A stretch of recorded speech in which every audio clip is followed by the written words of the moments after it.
এই যে আপু দেখেন, আমার বাজার অনেক দিন মাছ কিনি না, বাচ্চারা তো মাংস আর খেতে চায় না, বলতেছে একটু মাছ কিনো মাছ কিনো। এখন মা লোক তো বাসায় নেই, কাকে দিয়ে মাছ কিনাবো?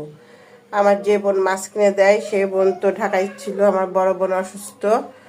তারপরে এই যে আজকে কিনে আনছে ফরিদপুর, আপনার হচ্ছে টেপাকুলা বাজার থেকে কিনে আনছে আপুরা এই মাছ।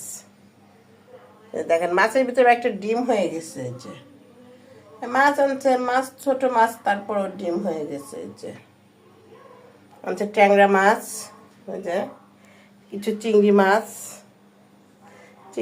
অল্পই চিংড়ি মাছ, এই যে বেলে মাছ, পাবদা মাছ মিশানো, বেলে মাছ পাবদা মাছ এগুলো আনছে অল্প অল্প করে কিনে আনছে, যেন কয়েকদিন খাওয়াতে পারি, তাও বাচ্চাদের।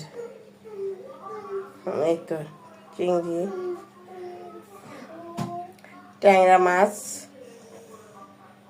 এটা ডিম, এটা ছোট একটা রুই মাছ, ছোট ছোট রুই, তারপরও ডিম হয়ে গেছে, ভাবা যায় না, বড় রুই পায় নাই।